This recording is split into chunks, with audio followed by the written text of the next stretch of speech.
জাহান্নাম থেকে বাঁচার জন্য আমাদের কি আমলগুলো করা দরকার এ বিষয়ে আমি কথা শুরু করেছি। কোন সূরা থেকে বলেন তো? মারিয়াম থেকে। মেরাজ ভাই কই গেছিলেন? কোনো সমস্যা, কোনো অসুবিধা নেই? জি, বলি আলহামদুলিল্লাহ। আচ্ছা, আজকে মানে হ্যাঁ কি বললেন? থাকবেন সারা রাত? দেখেন এই লোক আবার কি বলে, সারা রাত থাকবেন আপনি?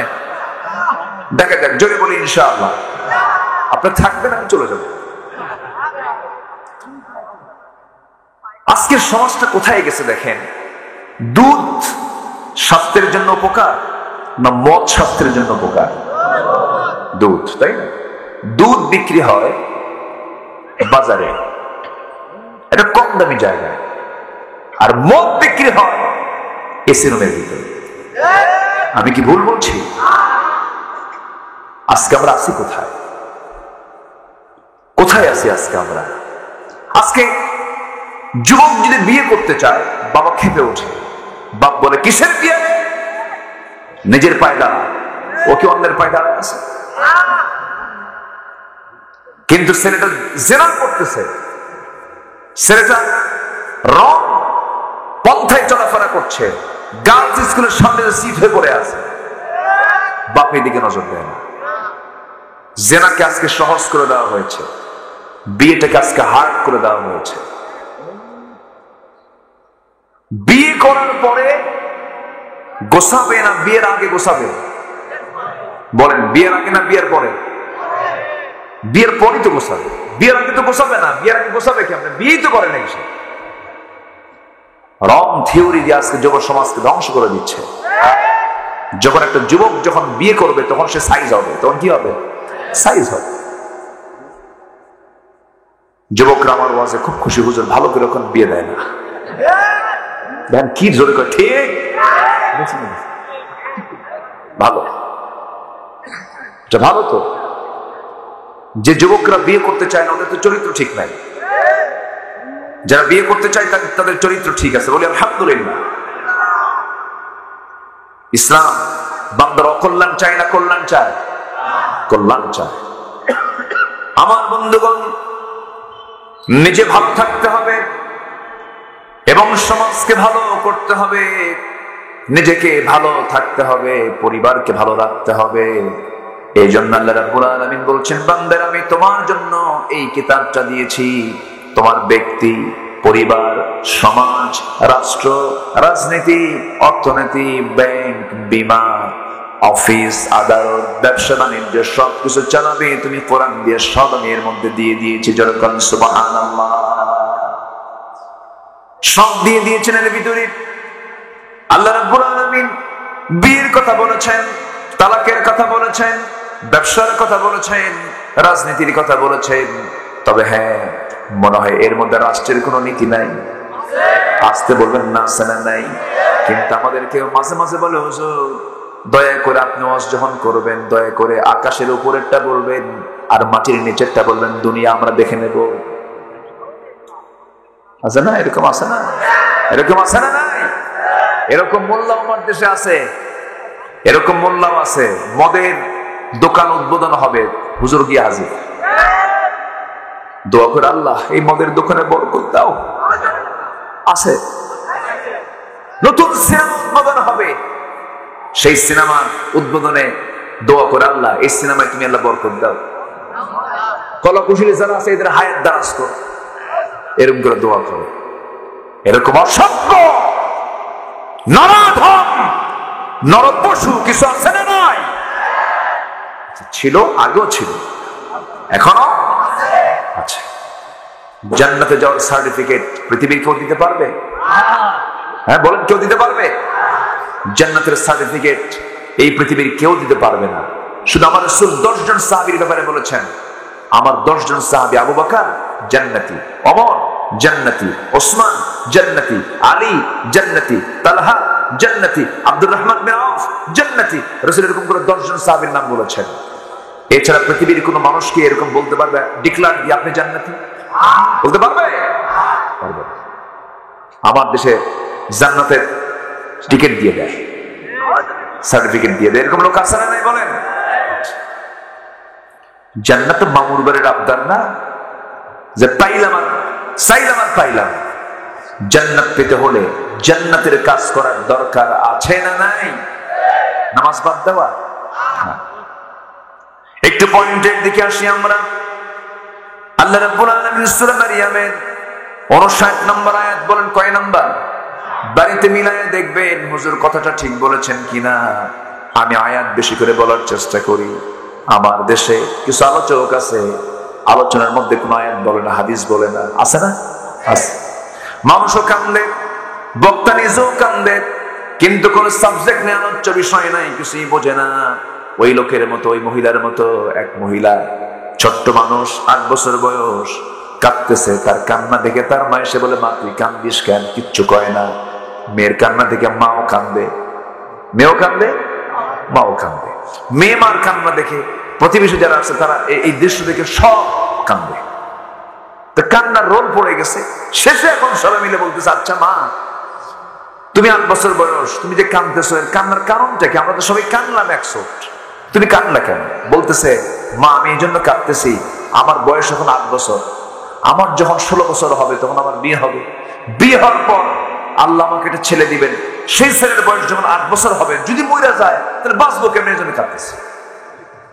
কি কথা কি বুঝতেছেন আপনি?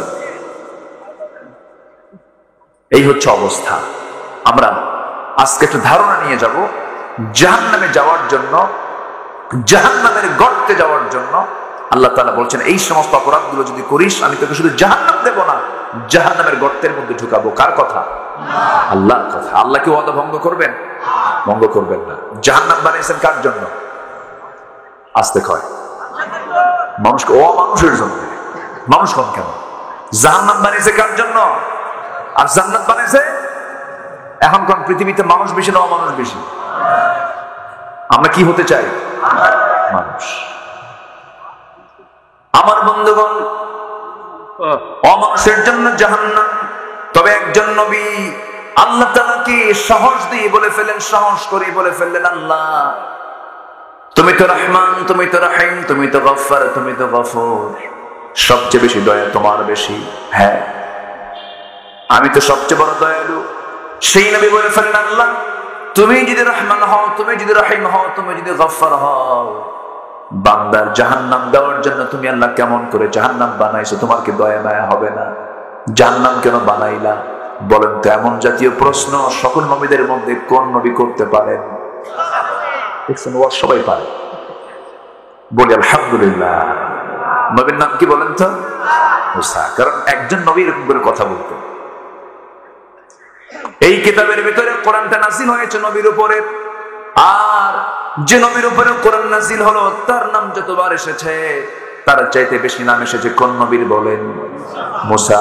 আমার নবীর নাম 4 জায়গায় আসছে, ওয়া মা মুহাম্মাদুন ইল্লা রাসূল, মুহাম্মাদুর রাসূলুল্লাহি ওয়াল্লাযীনা মা'আহু আশিদ্দাউ আলাল কুফফারি রুহামাউ বাইনাহুম। আমার নবীর নাম যতবার এসেছে তার চাইতে বেশি মুসার নামটা এসেছে। আল্লাহ রাব্বুল আলামিন মুসার নামটা অনেক বেশি বাড়িয়ে দিয়েছেন, অনেক সম্মান তাকে দিয়েছেন। এর মধ্যে 1 নাম্বার কারণ হলো, এই পৃথিবীতে সবচেয়ে তাকুদের শক্তির গডফাদার ছিল ফেরাউন।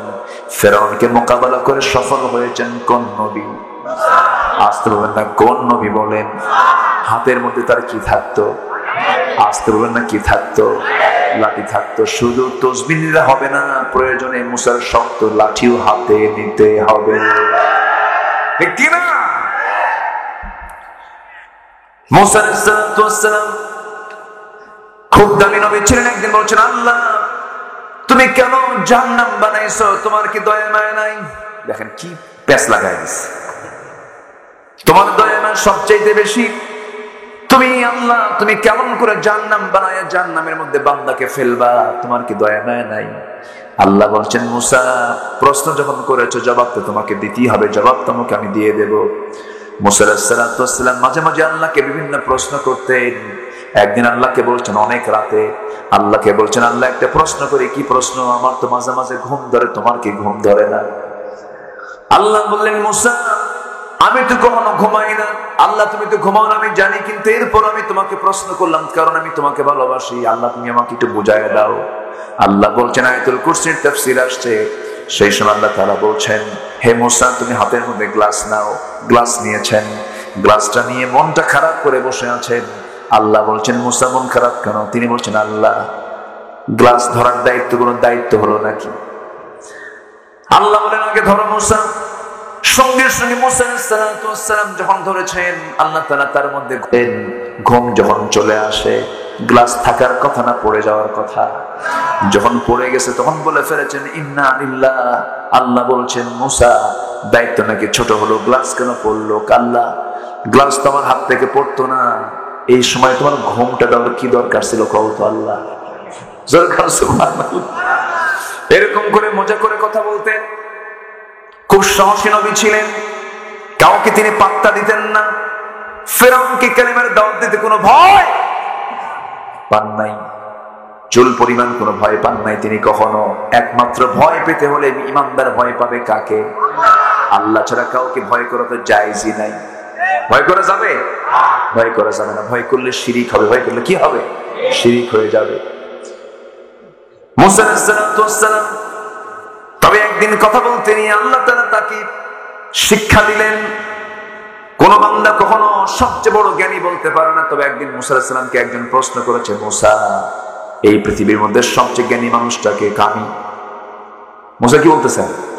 আমি সবচেয়ে জ্ঞানী। আল্লাহ বলছে, মুসা এই কথা আমার দারুণ লেগে গেছে, তুমি কেমন করে এই কথা বললা? তোমার চোখ জ্ঞানী আছে। আল্লাহ কে আছে? আচ্ছা ঠিক আছে, দেখবা নাকি? হ্যাঁ দেখবো আমি। আল্লাহ বললেন, ও মুসা দেখতে যদি চাও তোমার সফর সঙ্গে সাথে নিয়ে নাও, রওনা দিয়ে দাও ভাজা মাছ নিয়ে। ভাজা মাছ নিয়ে রওনা করলেন। ভাজা মাছ যেখান থেকে তাজা হয়ে যে দিক দিয়ে রওনা দেবে সেই দিক দিয়ে তোমার পথ, সেদিক দিয়ে তুমি চলতে থাকবে। কিন্তু ব্যাগ থেকে ভাজা মাছ কখন বের হয়ে গেছে টের পান নাই। ব্যাগ খুলে দেখেন মাছ নাই। আবার তিনি ফিরলেন, ব্যাগ করলেন, লাইন খুঁজে পেলেন। খুঁজতে খুঁজতে দেখি, খুঁজতে খুঁজতে সেই লাইন পেলেন। সেই সুড়ঙ্গের মধ্যে দিয়ে ঢুকতে ঢুকতে গিয়ে একদম এমন একটা জায়গায় গেলেন, সেই জায়গায় গিয়ে দেখেন একজন আল্লাহর পছন্দের গোলাম তিনি বসে আছেন, আল্লাহর জিকির করছেন, আল্লাহর নাম নিচ্ছেন। তার নাম হলো খাদির। খিদির আলাইহিস সালাম বসে আছেন। সামনে গিয়ে দাঁড়ায় বলছেন, আপনি কে? আপনার পরিচয়টা কি? সঙ্গে সঙ্গে তিনি বলছেন, আমি আল্লাহর একজন বান্দা, আমার নাম খিদির আলাইহিস সালাম। আপনি কে? আমি হলাম মুসা আলাইহিস সালাম। ভালো কথা। এবার তিনি বলছেন, আপনি কি চান আমার কাছে বলুন। তিনি বলছেন, আপনার কাছে আল্লাহ তাআলা আমাকে পাঠিয়েছেন, আমি তো আপনার সহচর্যে থাকতে চাই। দেখেন মুসাকে শুধু প্রশ্ন করেছে, সবচেয়ে বড় জ্ঞানী কে? কি বলেছেন? আমি। এই আমির জবাবটা আল্লাহ কোথায় নিয়ে গেছেন দেখেন। বান্দা কখনো চুল পরিমাণ কখনো নিজের আমিত্ব প্রকাশ করতে পারে না। আল্লাহ তাকে ছাড়লেন না, চলে গেলেন। আল্লাহর এক পছন্দের গোলামের কাছে তাকে পাঠিয়ে দেওয়া হলো। খিজির বললেন, ও আল্লাহর পয়গম্বর মুসা, বনি ইসরাইলের নবী মুসা, এই ইসরাইল যে আপনারা শুনতেছেন, ইসরাইলদের নবী কে ছিলেন? এই মুসা আলাইহিস সালাম। কিন্তু আচরণ কি খারাপ করছে না ভালো করছে? খারাপ করছে। আচরণ কি খারাপ করছে না ভালো করছে? খারাপ। চরম উদ্ধত বাঁকা জাতির নাম হলো ইহুদি জাতি। পৃথিবীতে সবচেয়ে বড় মিথ্যুক, প্রতারক, লোভী এবং হিংসুক জাত হচ্ছে ইহুদির বাচ্চা। সম্মানিত ভাই, অনেক নবীকে তারা হত্যা করেছে, অনেক নবীকে। জাকারিয়া আলাইহিস সালামকে করব দিয়ে চিরে 2 টুকরা করে শহীদ করেছে। তার ছেলে ইয়াহয়া আলাইহিস সালামকে জবাই করে রানীর সামনে নবীর মাথা উপহার দিয়েছে। ইহুদির বাচ্চারা, এরা কি আমাদেরকে ছাড়বে? সুযোগ পাইলে ছাড়বে? ছাড়বে না। এদেরকে বন্ধু বানানো যাবে? বন্ধু বানালে তুমি তাদের মতোই হয়ে যাবা। সূরা মাইদার একটা আয়াত আল্লাহ তাআলা বলে দিয়েছেন, এজন্য তাদেরকে বন্ধু মনে করা যাবে। লা তাত্তাখিদুল ইয়াহুদা ওয়ান নাসারা। বলবো কখন? সময় তো নাই। কয় দিকে যাই? মনে হচ্ছে আমি 3 দিন ধরে ওয়াজ করি, সময় তো নাই। একদিনই হয় না মাহফিল, 3 দিন খুঁজতেছেন, ঠিক কি না?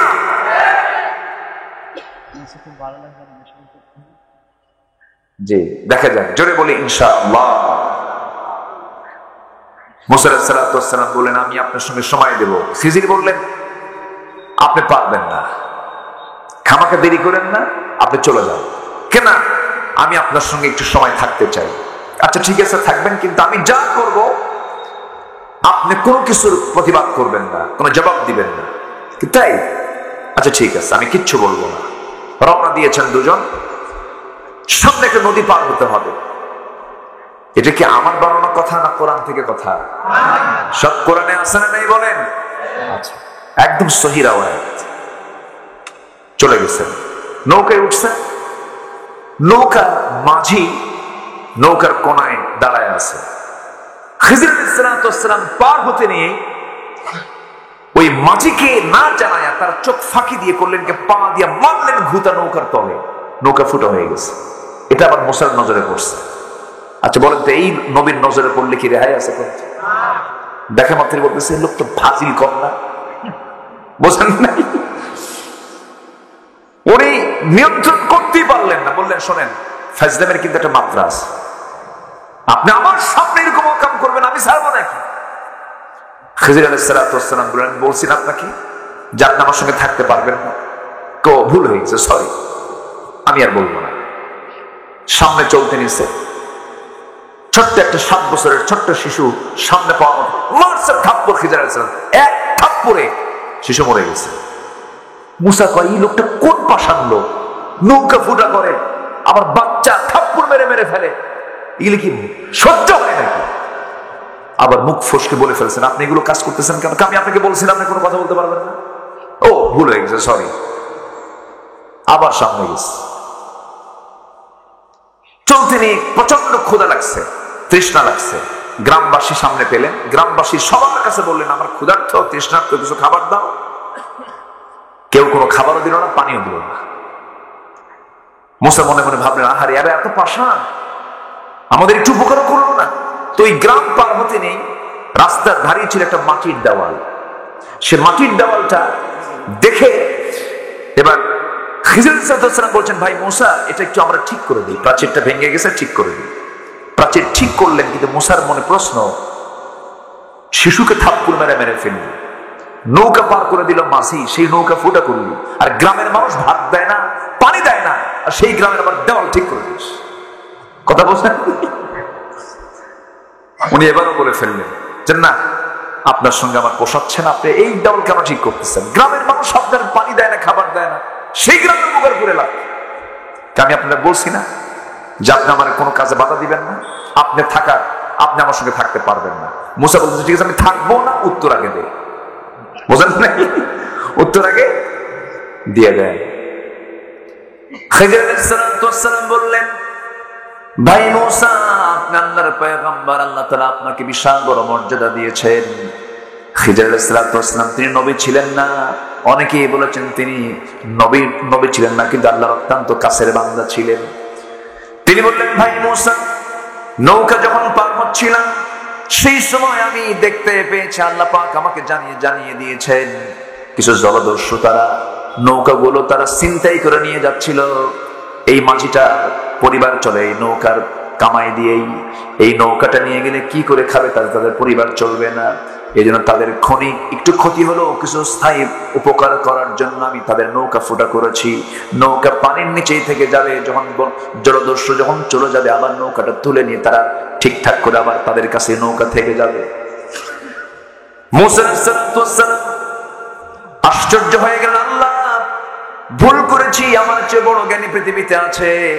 নাম্বার 2, আমি যে থাপ্পড় মারলাম শিশুটাকে, শিশুর বাবা শিশুর মা খুব ভালো আবেদ, খুব ভালো মানুষ ছিল, তারা দুনিয়া থেকে বিদায় নিয়েছে, আমি একে থাপ্পড় মারছে এই জন্য, কারণ এই ছেলেটা বড় হলে বদ হবে, দুষ্ট হবে, অসামাজিক কাজ করে ফেলবে, বাপ-মার কবরে তাদের শাস্তি হবে। এই জন্যই শিশু সন্তানকে আমি থাপ্পড় মেরে মেরে ফেলছি। আল্লাহ তাআলা আমাকে এলেমটা দিয়েছেন।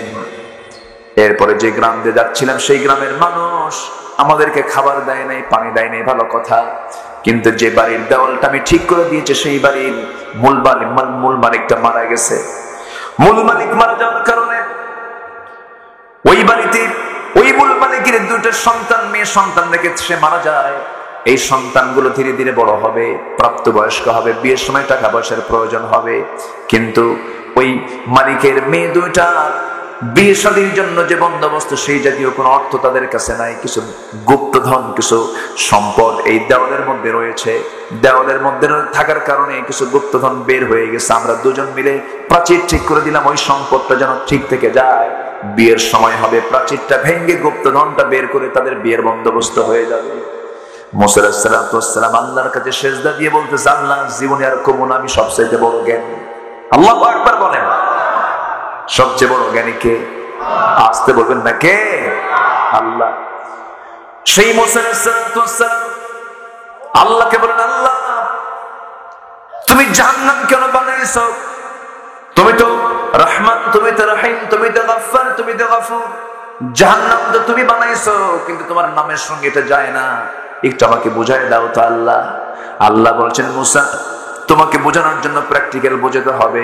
তাফসীর এসেছে, আল্লাহ বলেন, মুসা তুমি এই মুহূর্তেই একটা জমি সিলেকশন করে ফেলো, জমিতে তুমি গম লাগায় দাও। গম লাগায় না, গম ছিটায়।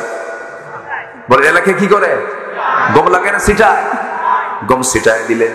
গম যখন ছিটায় দিলেন, গমটা বড় হলো, পাকলো। সেই গমগুলো তিনি কাটলেন, গমগুলো তিনি বাড়িতে নিয়ে আসলেন। আর যে নাড়াগুলো রয়ে গেল, আর যে অকেজো কিছু গম রয়ে গেল, অকেজো গমগুলো এবং নাড়াগুলোতে তিনি আগুন ধরায় দিচ্ছেন। এমন সময় আল্লাহ বলছেন, মুসা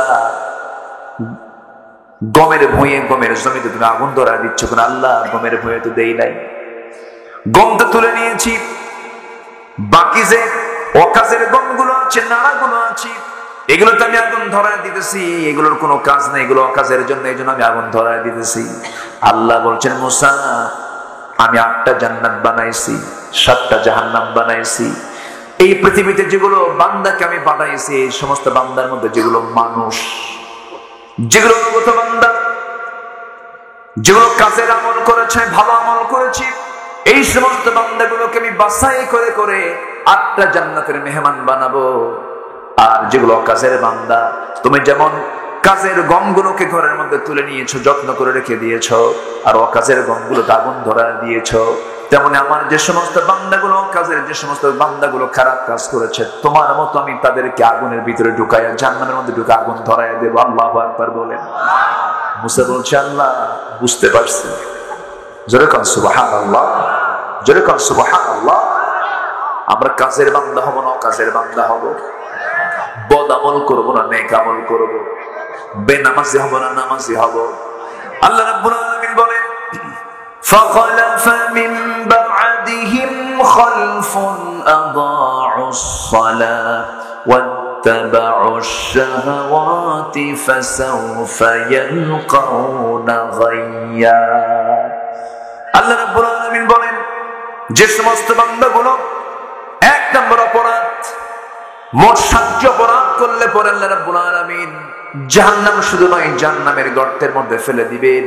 সেই গর্তের নাম হলো গাই। গর্তের নাম কি বলেন? সবাই বলেন, গর্তের নাম কি? গাই। ফাসাফা ইয়ালকাউনা গাইয়া।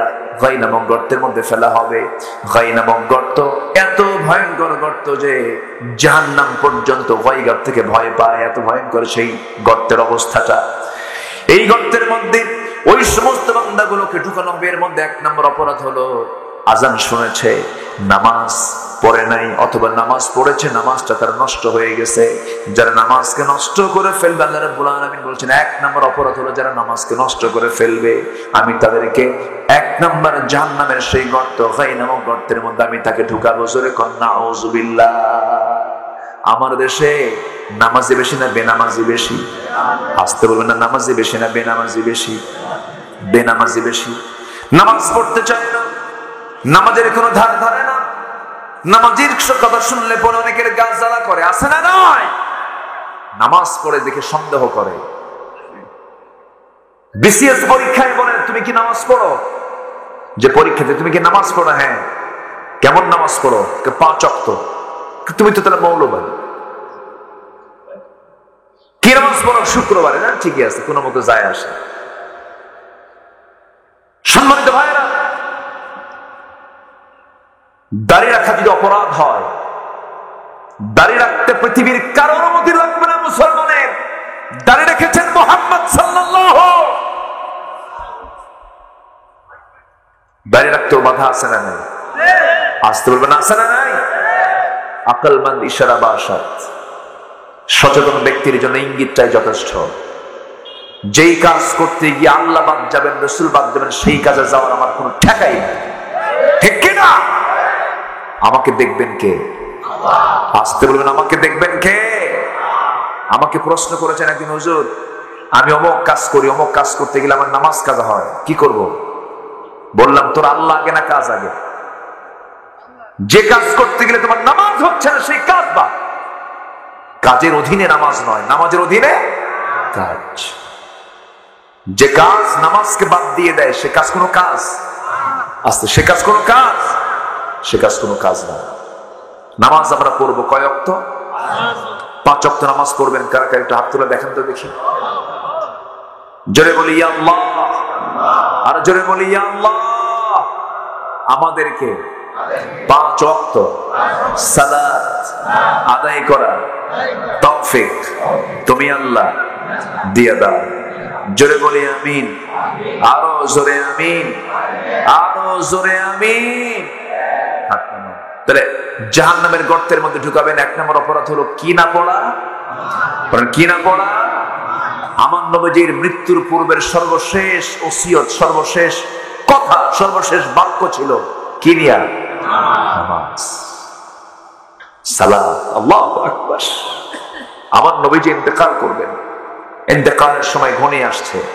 রাসূল বেঁচে ছিলেন পৃথিবীতে 63 বছর 9 ঘন্টা। 63 বছর 9 ঘন্টা তিনি বেঁচে ছিলেন। অথচ এই সংক্ষিপ্ত জীবনে সবচেয়ে মহা সফল হয়েছেন মুহাম্মদ সাল্লাল্লাহু আলাইহি ওয়াসাল্লাম। আমার বন্ধুগণ, সেই নবীজি দুনিয়া থেকে বিদায় নেবেন, বিদায় লগন চলে এসেছে। নবীজির একবার হোশ একবার বেহোশ। নবীজি ইন্তেকাল করবেন, মালাকুল মউত চলে আসবে নবীর কাছে। নবীজি মারা যাবেন যে কোনো মুহূর্তে। নবীজি প্রচন্ড অসুস্থ। নবীজির মৃত্যুর পূর্বে নবীজির 2টা রোগ হয়েছিল। একটা হলো প্রচন্ড মাথা ব্যথা এবং প্রচন্ড জ্বর। যাদের মাথা ব্যথা আছে এটা সুন্নাহ রোগ, যাদের জ্বর হয় এটা সুন্নাহ। বলি আলহামদুলিল্লাহ। অসুস্থতাও কিন্তু একটা নিয়ামত। আমার নবীজি প্রচন্ড মাইগ্রেন, প্রচন্ড মাথা ব্যথা হচ্ছিল। আমার নবীজির প্রচন্ড জ্বর। আমার নবীজি সোজা আম্মা জান আয়েশার ঘরের মধ্যে গিয়ে ঢুকলেন, বললেন আয়েশা শরীরটা কেমন যেন মনে হচ্ছে, মনে হয় বাঁচবো না। ও আয়েশা তুমি আমার মাথায় একটু পানি ঢেলে দাও। পানি ঢেলে দেওয়া হলো। নবীজির মাথার পানির চুলগুলো ভিজে ভিজে আসছে। এমন সময় বেলাল আযান দিয়ে দিলেন। তিনি শোয়া ছিলেন। রাসূল বলছেন আয়েশা কোনো বালিশে ঘুমাবো না, তোমার উরুটা বিছায় দাও। উরুর উপরে তিনি মাথা রাখলেন। আযান হয়ে গেল। আযান শোনার সঙ্গে সঙ্গে আমার নবীজি দেরি করলেন না, চেষ্টা করলেন জামাতে নামাজ পড়ার জন্য।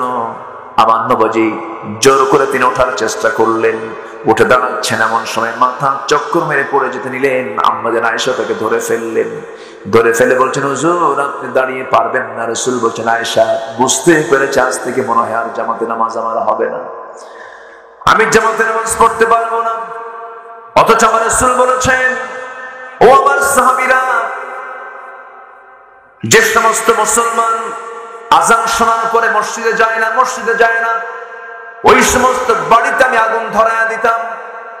যদি এই বাড়িতে যদি শিশু এবং নারী যদি না থাকতো আমি অবশ্যই আগুন ধরায়া দিতাম।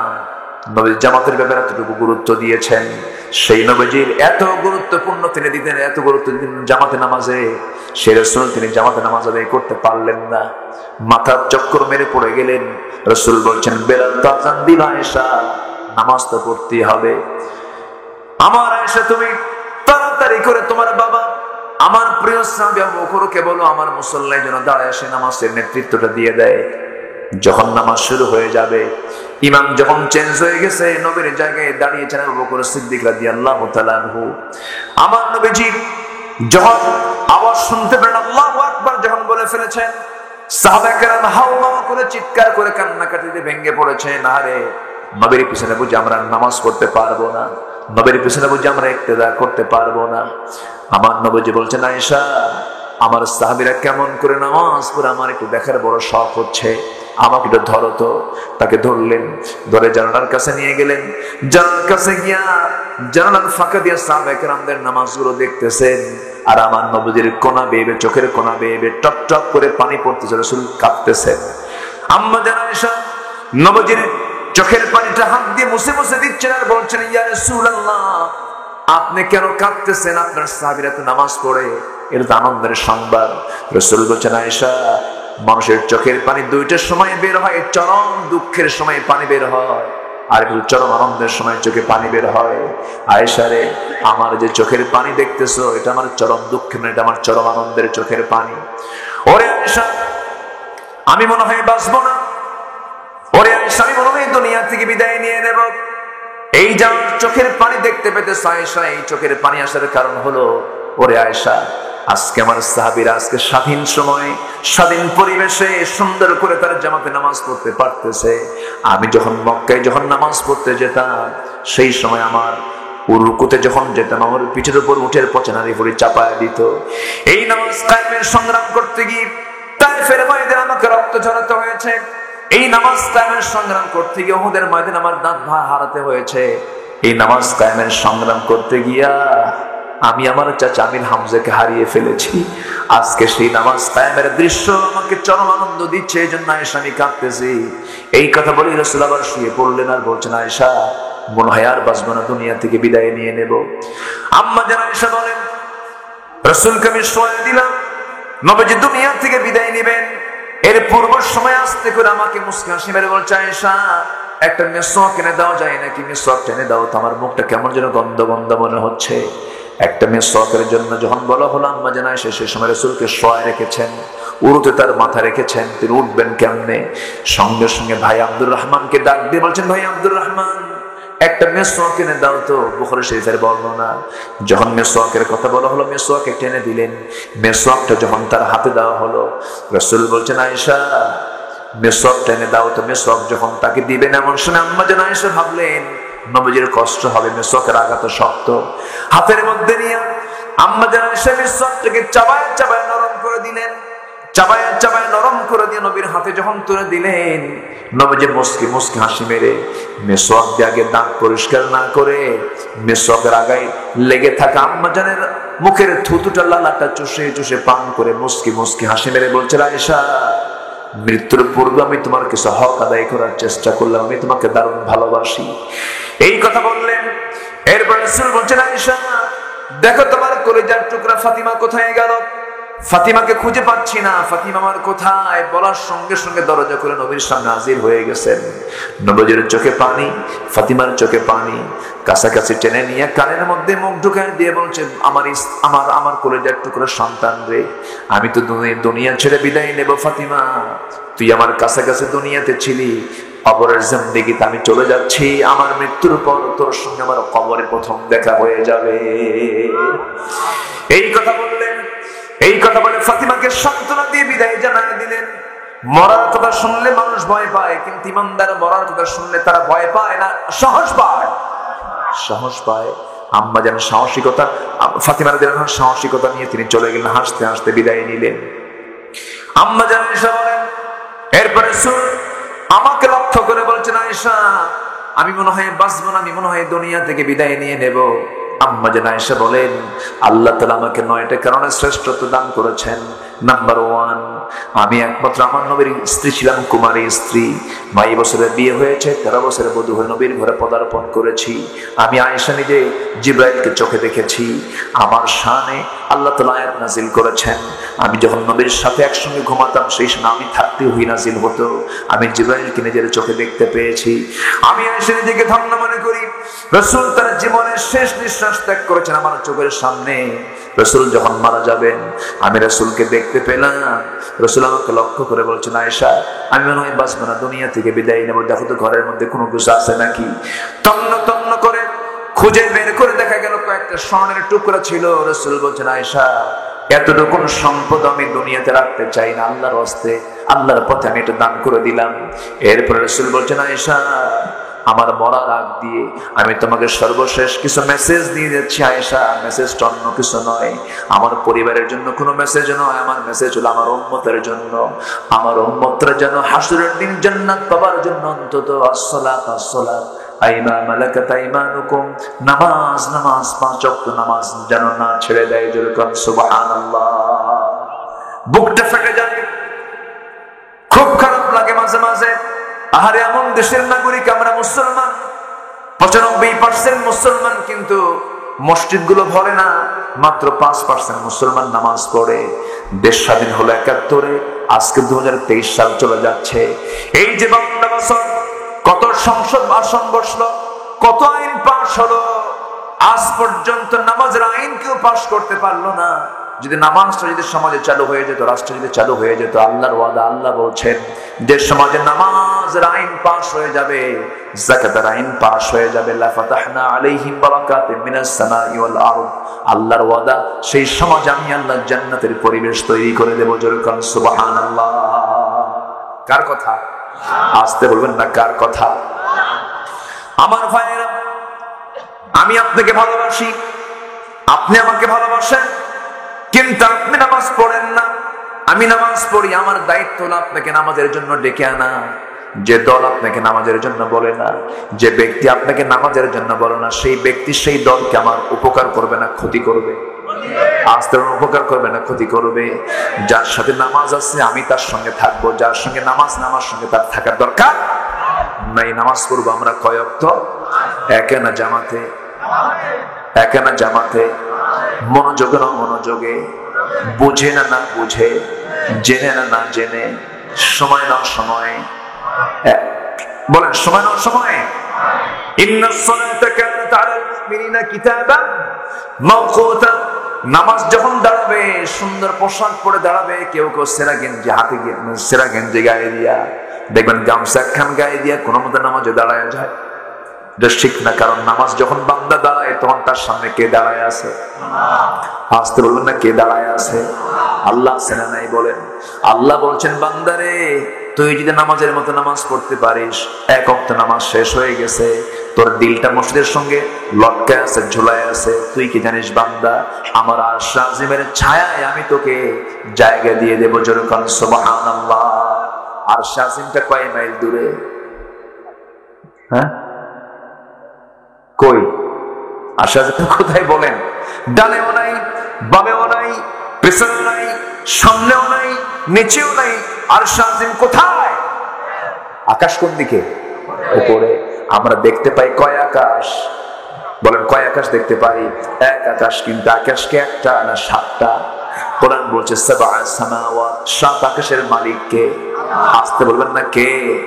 আল্লাহ বলেন তাবারাকাল্লাযী জাআলা ফিস সামাই বুরুজা ওয়া জাআলা ফিহা সিরাজা ওয়া কামারা মুনিরা। এই বিশাল আকাশের মালিক আল্লাহ তাআলা, সূর্যের মালিক আল্লাহ, চাঁদের মালিক আল্লাহ তাআলা। এই সূর্য এই পৃথিবী থেকে 13 লক্ষ গুণ বড়।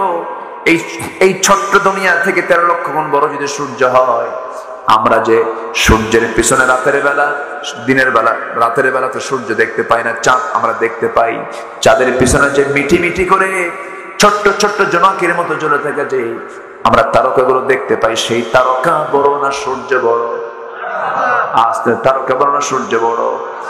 বিজ্ঞানী বলতেছেন এক একটা তারকা আছে, ব্যাটেল জুইস একটা তারকা আছে, এই সূর্যের চাইতে 33 কোটি গুণ বড়।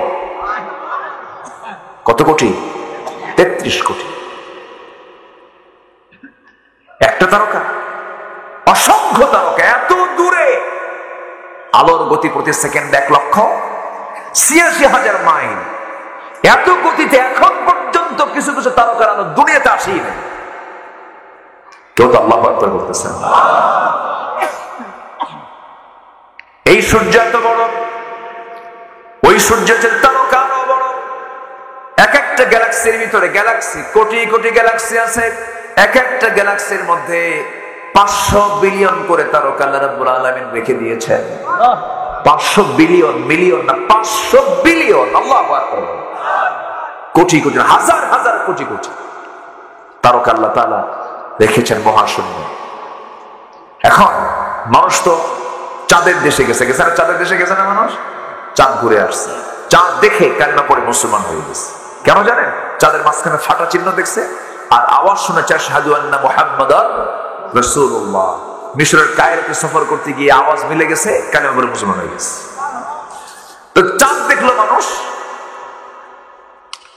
মঙ্গল গ্রহে গেছে মানুষ, শুনতেছে মঙ্গল গ্রহে নাকি এখন জায়গা কেন শুরু হয়েছে, ওরা বাড়িটারি করবে কারা, যাও যাও তোমরা চলে যাও। আচ্ছা, এখন চাঁদ দেখলো, মঙ্গল গ্রহ দেখলো, এখন মানুষ যদি চিন্তা করে যে আমরা একটু তারকার দেশে যাব, তারকা কি কাছে না অনেক দূরে? অনেক দূরে। এখন নিকটবর্তী যে তারকাটা, সবচেয়ে পৃথিবীর নিকটে যে তারকা, সেই তারকার নাম হলো প্রক্সিমাস সেন্ট্রাই। আচ্ছা, আমার আলোচনা কি বিরক্ত হচ্ছেন নাকি আপনারা? প্রক্সিমাস সেন্ট্রাই, প্রক্সিমাস সেন্ট্রাই নামক যে তারকাটা আছে পৃথিবীর সবচেয়ে কাছে, এই পৃথিবী থেকে সবচেয়ে কাছে এটা। যদি কেউ যেতে চায়, দুনিয়ার কোনো বিমানে গেলে হবে না, দুনিয়ার কোনো হেলিকপ্টারও চলবে না। যদি কেউ যেতে চায়, চেষ্টা করতে চায়, নভোযান লাগবে। এখন লেটেস্ট নভোযান হচ্ছে অ্যাপোলো 11। অ্যাপোলো 11 এর গতিটা হলো প্রতি ঘন্টায় ৩৯,০০০ কিলোমিটার। এই গতি সম্পন্ন অ্যাপোলো 11 এ চড়ে যদি কেউ ওই তারকার দেশে যেতে চায়, সময় লাগবে ১,১৪,০০০ বছর মাত্র। যাবেন কারা কারা? হাত তুলেন। সম্ভব? আসতে সম্ভব। আল্লাহ বলছেন, বান্দা শুধু তোর দিলটা মসজিদের সঙ্গে লটকায় রাখবি, নামাজ গুনার পড়বি, আমি তোকে আমার নিজস্ব ফ্লাইটে করে তুলে নিয়ে আর শাহজিমের ছায়ে জায়গা দিয়ে দেবো। যা। আর শাহজিম কয় আকাশের উপরে, আর এখানে তারা কদ্দুস কম। তাহলে পৃথিবীর কোন বিমানে চড়ে কি আল্লাহ ওই জায়গায় যাওয়া সম্ভব? সবাই কি জান্নাত পেতে চান না ভাই? সবাই কি জান্নাত পেতে চান না? আল্লাহ মানে কোনো কিছু দিতে কি বাদ দিছে? চোখটা দিয়েছেন কে? আস্তে চোখটা দিয়েছেন কে? কানটা দিয়েছেন কে? হাতটা দিয়েছেন কে? এই দেহ কি ছোটখাটো কোনো বিষয়? আমার কাছে মনে হয় কি জানেন, সেদিন এক কানের ডাক্তারের কাছে গেছেন, ইএনটি। হ্যাঁ, না কান গলা। ডাক্তার আমাকে যে ব্যাখ্যা দিলেন, আমার কাছে মনে হলো পদ্মা মেঘনা যমুনা যত বড়, তার চেয়ে বড় হলো নাক কান গলা। আল্লাহু আকবার। ফেল মেরে যাবে। বিশাল মাথা থেকে পা পর্যন্ত সূক্ষ্ম করে বানিয়ে দিয়েছেন তিনি কে? আসতে বলবেন না, তিনি কে? প্রত্যেকটা মানুষের বডিতে যে ডিএনএ আছে, সেই ডিএনএ হলো ২০০০ কোটি কিলোমিটার লম্বা। সম্মানিত ভাইরা, কোষের সংখ্যা হলো ৩৭.২ ট্রিলিয়ন, সেন্সরি রিসেপ্টর হলো ১১০ মিলিয়ন, লোহিত রক্ত কণিকার বিসি হলো ৩০ ট্রিলিয়ন, শুধুমাত্র মস্তিষ্কের নিউরন সংখ্যা হলো ১০০ বিলিয়ন। বান্দাকে আল্লাহ তুমি আমার কি দিছো দেখছেন? আল্লাহ কি দেন নাই? আল্লাহ কি দেন নাই? কি আল্লাহ? সম্মানিত ভাইয়েরা, মানুষের রক্তের যে ব্লাড, যে দেহের যে ব্লাড, এই ব্লাডের আবার ভেসেল আছে যা ৯৭,০০০ কিলোমিটার লম্বা। একটা মানুষের রক্তের ব্লাড ভেসেল মাত্র ১.৫ হাত ইয়ারফোন, তারাওয়ালা ইয়ারফোন পকেটে রাখলে কিছুক্ষণ পর পকেট থেকে বের করলে ১৪ প্যাঁচ লাগে। আর ৯৭,০০০ কিলোমিটার লম্বা ব্লাড ভেসেল, কোনদিন প্যাঁচ লাগে না। কেউ তো সুবহানাল্লাহ বললেন না? জোরে বলে সুবহানাল্লাহ। আল্লাহ বলছেন, বান্দা সেজদা দে, তোর ব্রেন স্ট্রোক হবে না। বান্দা রুকুতে যা, তোর কোমর প্রবলেম ঠিক হয়ে যাবে। বান্দা ফজর ওঠ, তোর চোখের জ্যোতি সকালের শিশির ভেজা, ওই শিশির চোখে লাগবে, তোর চোখ নষ্ট হবে। যেরকম সুবহানাল্লাহ। বান্দা নামাজের কোনো খবর নাই। আমার ভাইয়েরা, আমি যদি আমার মানব দেহ নিয়ে যদি লম্বা কথা বলি, ঘন্টার পরে ঘন্টা সময় চলে যাবে, শেষ হবে না। আল্লাহ রাব্বুল আলামিন বলছেন, বান্দা এত কিছু আমি তোরা দিলাম, আজান শুনবি, নামাজ পড়বি, মিথ্যা কথা বলবি না। এক সাহাবী এসে রাসূলকে বলছেন, হুজুর আমি বেশি আমল করব না, আমাকে শর্ট কিছু আমল দেন। শর্ট প্যাকেজ আছে না? শর্ট প্যাকেজ আছে না? আমার শর্ট কিছু আমল দেন। রাসূল বললেন, সাহাবী তুমি কি করতে চাও বলো? হুজুর ইদা সাল্লাইতুল মাকতুবা, 5 ওয়াক্ত নামাজ পড়বো, সুমতু রমাদান, রমজান মাসে রোজা রাখবো, আর কি ওয়া হালালতুল হালাল, হালালকে হালাল জানবো, ওয়া হারামতুল হারাম, হারামকে হারাম জানবো, হারাম ছাড়বো, হালাল ধরবো, ওয়া লাম ইয়াজিদ আলা যালিকা শাইআন আদখুলুল জান্নাহ ইয়া রাসূলুল্লাহ, আমি কি জান্নাত পাবো না? কি রাসূল মুস্কি হাসি মেরে বলেন, সাহাবী তুমি নিশ্চিত জান্নাতে চলে যাবে। জোরে বলে সুবহানাল্লাহ। আমরা হালাল ভিত্তিক জীবন যাপন করবো, জোরে বলি ইনশাআল্লাহ। আজকে ঘড়ি এত ঘুরতেছে কেন? ঘড়ি ঘুরতেছে খুব, এত দ্রুত 12টা বেজে যাচ্ছে। আমি কি আজকে ঘড়ি কি বেশি ঘুরলো না? জি, বসেন বসেন, কষ্ট দিচ্ছে না তো আপনাদের? বলি আলহামদুলিল্লাহ। একদিনে কয় সাবজেক্ট নিয়ে কথা বলি আমি। আজকে আমাকে বলতেছে, ভাই আপনি কোন বিষয়ে কথা বলবেন? যে বিষয়ে জাতির সমস্যা হবে, সে কি নামাজি নাই।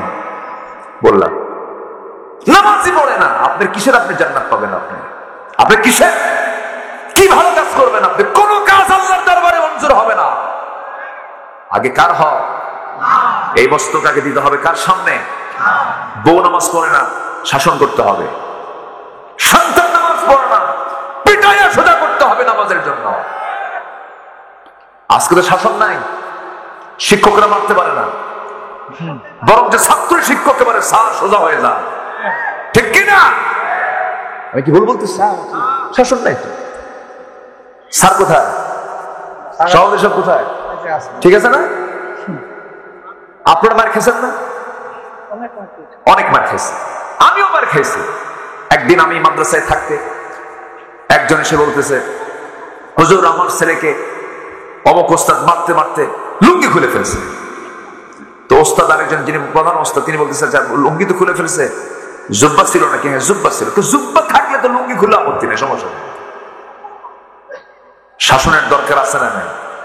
লান তারফা আসাকা আন আহলিক, রাসূলের হাদিস। পরিবার থেকে শাসন উঠায় নিও না, লাঠি উঠায় নিও না। শাসনের দরকার আছে। আসতে কোন কেন দরকার আছে না নাই? পরিবারে শাসন দরকার।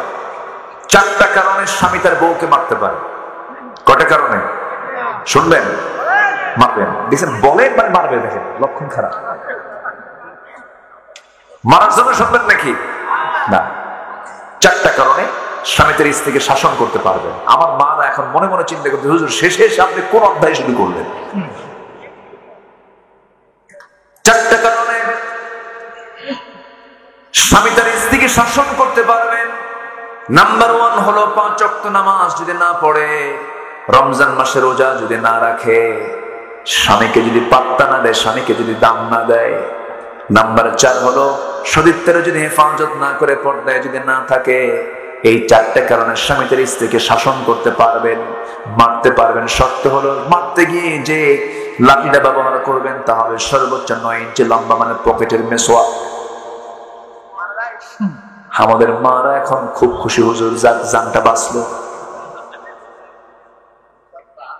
যদি কোন স্বামী তার স্ত্রীকে 9 ইঞ্চি মেসোয়াক দিয়ে যদি শাসন করতে যায়, মারতে যায়, সেই দৃশ্য যদি কেউ দেখে, রাখবে না হাসবে?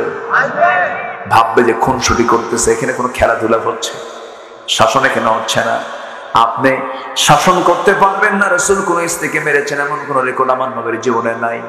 এমনও বেদব কিছু স্বামী আছে, বেদব কিছু বাপ আছে, সন্তানদের সামনে সন্তানদের মাকে পিটায়, আছে না নাই? পরিবেশ নষ্ট হয়ে যায়, ঠিক না? আবার এটা তো আছেই, সন্তান বাপকে মারে, এরকম রেকর্ড তো চুয়াডাঙ্গায় নাই। মাকে ভাব দেয় না।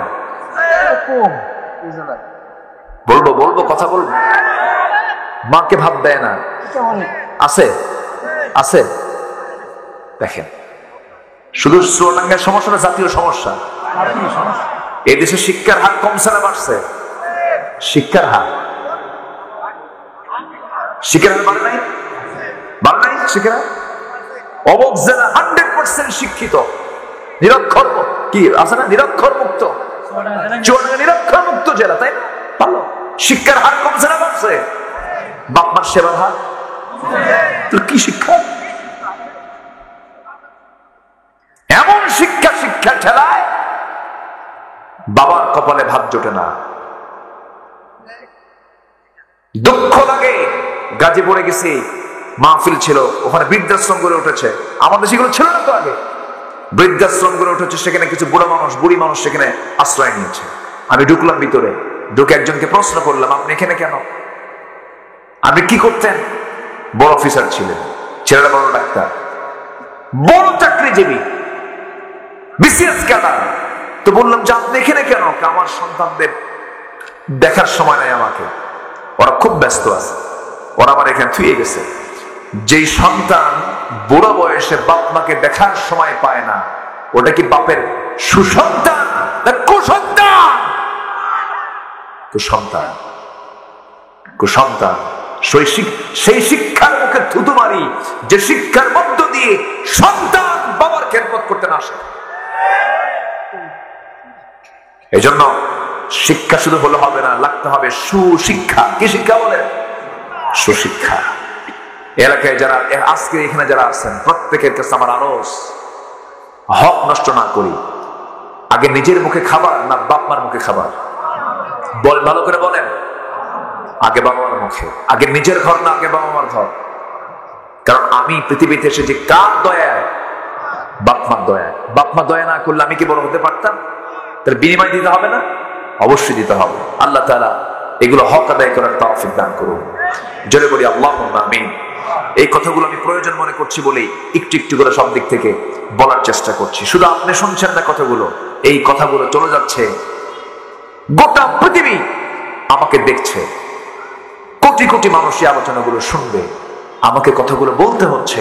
রাগ করতেছেন নাকি আপনারা? ছেলের জন্য মালটা কিনে আনে, মালটা কিনে এনে মার সামনে দিয়ে যায়, সন্তানকে মালটা খাওয়ায়। হঠাৎ করে প্যাকেট থেকে একটা মালটা পড়ে গেছে, তখন বুড়া মা বলতেছে, বাজান কি পড়লো বাজান? বাবা, মা তোমার ছেলে বল পড়ছে। তোমার ছেলে কি পড়ছে? বল পড়ছে। মাকে একটা মালটা দিতে চায় না, একটা বেদনা দিতে চায় না।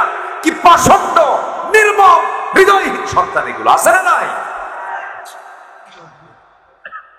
না, শুধু দোয়া করলেই হবে না, তাদের পাশে আমরা দাঁড়াবো। জোরে বলি ইনশাআল্লাহ, আর জোরে বলি ইনশাআল্লাহ।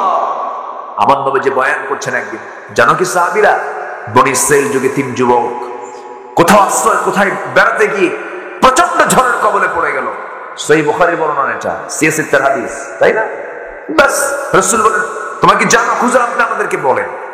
বললেন পাহাড়ি একটা ঝড় আসলো, সেই পাহাড়ি ঝড়ের মধ্যে এরা কোথায় যাবে? একটা পাহাড়ি গর্তের মধ্যে আশ্রয় নিল। এত বৃষ্টি হলো, বৃষ্টির প্রবল বর্ষণে গর্তের মুখে এসে উপর থেকে বড় একটা পাথর এসে মুখটা চাপা পড়ে গেল, বের হতে পারে না। চরম টেনশন, মৃত্যু ছাড়া কোনো উপায় নাই। এই 3 জন আল্লাহর গোলাম যুবক 3 দিক হয়ে চোখের পানি ফেলে ফেলে কাঁদতেছে। এক যুবক বলতেছে, আল্লাহ, জীবনে তেমন কোন আমল করতে পারি নাই, তবে আমি একটা আমল আমি করেছি, সেটা হলো আমাদের খেয়ানত করি নাই। সেটা হলো এক শ্রমিক আমার কাছে কাজ করেছে সকাল সন্ধ্যা, সে তার পাওনা নিতে পারে নাই। অনেকদিন পর সে আসছে আমার কাছে, কিন্তু তার টাকাটা আমি ফেলে রাখি নাই। সেই টাকা দিয়ে একটা ছাগল কিনেছিলাম, ছাগল থেকে ছাগল পাল হয়ে গেছে। যখন সে আমার কাছে সেই পাওনা টাকা নিতে আসছে, আমি তাকে টাকাটা না দিয়া ছাগল পাল টোটাল দিয়ে দিয়েছি। এই ওসিলায় আল্লাহ তুমি আমাকে এই বিপদ থেকে বাঁচায় দাও। পাহাড়ের সেই মুখ থেকে পাথরটা একটু সরে গেছে। আর একজন যুবক দোয়া করতেছে, আল্লাহ, জীবনে তেমন কোন আমল করতে পারি নাই, তবে একটা রাতের কথা বলি, আল্লাহ, কোন একটা রাতের আধারে আমি আমার চাচাতো বোনের ঘরের মধ্যে ঢুকলাম। চাচাতো বোনের সঙ্গে আমি জিনায় লিপ্ত হয়ে যাব। আমি তার 2 উরুর মাঝখান পর্যন্ত চলে গেছি, কিন্তু আমার সেই বোনটা যখন আমাকে সতর্ক করে বলেছে, ভাই রে, তুমি ভাবতেছো তুমি আমার মাঝে কেউ, পৃথিবীর কেউ দেখতে পাচ্ছে না, আমি তুমি যা কিছু করছি সব কিন্তু আল্লাহ তাআলা দেখতে পাচ্ছেন। ও আল্লাহ, সেই সময় সেই জায়গা থেকে আমি নিজের নফসকে নিয়ন্ত্রণ করে জিনার কাজ থেকে নিজেকে মুক্ত রেখে আমি চলে এসেছি। আল্লাহ, মেহেরবানি করে সেই কাজটা তোমার দরবারে যদি কবুল হয়ে যায়, মেহেরবানি করে এই বিপদ থেকে আমাকে বাঁচাও। পাহাড়ের সেই গর্তের মুখ থেকে সেই পাথরটা আরেকটু সরে যায়। আরেকজন বান্দা, আরেকজন যুবক বলতেছে, আল্লাহ, জীবনে তেমন কোন আমল করতে পারি নাই, তবে সেই রাত যে রাতে অনেক রাত্রে আমি বাড়িতে ফিরেছি, বাড়িতে ফেরার পর আমার বউ আমার হাতে এক গ্লাস দুধ দিয়েছে, যে দুধটা খাওয়ার জন্য আমার সন্তানটাও কান্দে। আমি নিজেও খাই নাই, সন্তানকেও খাইতে দেই না। আমি আমার বৃদ্ধামার ঘরের পাশে গিয়ে আমি দাঁড়াইছিলাম। মা তখন ঘুমন্ত অবস্থায়, আমিও ঘুমাই নাই। গ্লাসে দুধটা নিয়ে আমি দাঁড়ায় আছি। মা যখন ঘুম থেকে জায়গা পেয়ে গেছে, বলতেছে, মা তোমার জন্য আমি অপেক্ষার প্রহর গুনছি, এই গ্লাসের দুধটা তুমি পান করো। আমি নিজে না খায়, সন্তানকে না খাওয়া, জেগে জেগে তার পাশে দাঁড়ায় দাঁড়ায় তার দিকে তাকায় তাকায় আসে, অপেক্ষার প্রহর গুনছি। আমার মাকে আমি সেই রাতে দুধ পান করেছি, আমার চেয়ে আমি আমার মাকে বেশি প্রাধান্য দিয়েছি। আল্লাহ গো, এতটুকু খেদমত তোমার দরবারে যদি কবুল হয়, এই বিপদ থেকে তুমি আল্লাহ আমাকে বাঁচাও। সঙ্গে সঙ্গে সেই পাহাড়ি গর্তের বুক থেকে সেই টোটাল পাহাড় পাথরটা সরে গেল। তিনজন সেই বিপদ থেকে নাজাত পেয়ে গেলেন। যেরকম সুবহানাল্লাহ। শিক্ষা কয়টা? আসতে হলো শিক্ষা কয়টা? শিক্ষা হলো তিনটা। নাম্বার 1 হলো আমানতের খেয়ানত করা যাবে না। নাম্বার 2 হলো ও যুবকরা অবৈধ কোনো জেনার কাজে লিপ্ত হওয়া যাবে না। নাম্বার 3 হলো পৃথিবীতে সবচেয়ে বেশি প্রাধান্য দিতে হবে দুজন মানুষকে, একজন মা আর একজনকে বলেন বাবা। আল্লাহ কবুল করুন, জোরে বলি আমিন। আরো জোরে আল্লাহুম্মা আমিন, আরো জোরে আল্লাহুম্মা আমিন। তাহলে জাহান্নামের গর্তের মধ্যে ঢোকার 1 নম্বর কারণ হলো নামাজ না পড়া। আমরা কি নামাজ পড়বো না? নামাজ পড়বো ইনশাআল্লাহ। নামাজ পড়বো কয় ওয়াক্ত বলেন তো? 5 ওয়াক্ত। নাম্বার 2 হলো ইত্তিবাউশ শাহাওয়াত, যারা নফসের দাসত্ব করে, নফস যা চায় তাই করে। নফস কি ভালো কিছু চায়? খারাপ কিছু চায়। নফসের পক্ষে চলবো না বিপক্ষে চলবো? আমরা বিপক্ষে চলবো। আল্লাহ তাআলা বলছেন, তুমি যদি নফসের বিরুদ্ধে চলতে পারো, নামাজ যদি আদায় করতে পারো, আমি তোমাকে গাই নামক গর্ত থেকে বাঁচিয়ে আমি তোমাকে সুন্দর জান্নাতের দরজায় আমি তোমাকে পৌঁছায় দেবো। যেরকম সুবহানাল্লাহ। আল্লাহ রাব্বুল আলামিন আমাকে আপনাকে এই সুন্দর সুন্দর আমলগুলো করার তৌফিক দান করুন। জোরে বলি আল্লাহুম্মা আমিন। অনেক প্রতিকূলতার মাঝে আজকের মাহফিলটা সম্পন্ন হয়েছে। প্রতিকূল পরিবেশে অনেক দূর থেকে অনেক শ্রোতা আজকের মাহফিল আসতে পারেন নাই, আসার সাহস পান নাই, পরিবেশ পান নাই। যেটাই হোক, আলহামদুলিল্লাহ। জোরে বলি আলহামদুলিল্লাহ। আল্লাহ তুমি মাহফিলকে কবুল করো, ভাইদেরকে কবুল করো, আমাদের সকলকে তুমি আল্লাহ একসঙ্গে একে আরশের ছায়ায় তুমি আমাদেরকে হাসর নাসর হওয়ার তৌফিক দিয়ে দাও। এই আশাবাদ কামনা করছি। সবাই নামাজের মতো করে বসি। আমরা চাইবো কার কাছে বলেন তো? আল্লাহর কাছে। নামাজের মতো করে বসি। সবাই বলে সুবহানাকাল্লাহুম্মা ওয়া বিহামদিকা আশহাদু আল্লা ইলাহা ইল্লা আনতা আস্তাগফিরুকা ওয়া আতুবু ইলাইকা। চিৎকার মেরে বলি, ইয়া আল্লাহ, ইয়া রহমান, ইয়া রহিম। আমার জীবনে সাগীরা কবীরা, ছোট বড় সব গুনাহ তুমি আল্লাহ মাফ করে দাও। জোরে বলুন ইয়া রাব্বাল আলামিন, ইয়া রাব্বাল আলামিন। জি, আমার মা বোন যারা আসছেন, যারা যে অবস্থায় আছেন, আমরা এখন দোয়ায় শামিল হব। পড়বো ফজর নামাজ, পড়বো না ইনশাআল্লাহ? যে ওয়াজ শুনে এসে নামাজ কাজা হয়ে যায়, ফলাফল কি বলেন? কিছু আছে? ফলাফল আছে? কিছু পাবো না কি পাবো? শূন্য। ফলাফল শূন্য, জিরো হয়ে যাবে। ফজর যার জন্য নামাজ কাজা না হয় খেয়াল রাখবো। সন্তানকে জাহান্নাম থেকে বাঁচানোর চেষ্টা করব। আর যুবকরা নেশা ছাড়ো, সকল নেশা বাদ দাও। আর অবাধ মেলামেশা থেকে নিজেকে পরহেজ রাখো। মাস্টারবেশন করতে যেও না, যৌবনকে নষ্ট করো না। মাস্টারবেশন, হস্তমৈথুন তোমার জীবনকে শেষ করে দেবে। তুমি সন্তানের পিতা হওয়ার যোগ্যতা হারিয়ে ফেলবে, তুমি পঙ্গু হয়ে যাবে, তুমি ধ্বংস হয়ে যাবে। অশ্লীল কোন পর্নোগ্রাফির দিকে তাকাইও না। তোমার ফ্রন্টাল সেলগুলো, তোমার ব্রেনের ফ্রন্টাল সেলগুলো সব ধ্বংস হয়ে যাবে, শুকে যাবে, নষ্ট হবে। বলে তুলকু বিআইদিকুম ইলা তাহলুকা, নিজকে ধ্বংসের দিকে ঠেলে দিও না। বলেছেন কে? আল্লাহ তাআলা। যুবক ফিরে আসো, নোংরামির পথে পা দিও না। ডিভাইস যতটুকু পারো ডিভাইস থেকে দূরে থাকো। সমস্ত প্রযুক্তি থেকে, মোবাইল ব্যবহার থেকে নিজেকে কন্ট্রোলে নিয়ে আসার চেষ্টা করো। সময় দাও বেশি কাকে সেজদা দিয়া? আসতে হবে না। কাকে সেজদা দিয়া? আল্লাহকে সেজদা দিয়া। কোন গেমসের দিকে যেও না। মাদক যেমন নেশা, বিভিন্ন গেমস তেমন নেশা, ঠিক কিনা? নেশা। সকল নেশা থেকে যুব সমাজকে আল্লাহ তাআলা হেফাজত করুন। জোরে বলি আল্লাহুম্মা আমিন। এই আশাবাদ কামনা করছি। শুনবেন? আগ্রহ আছে আপনাদের এখনো?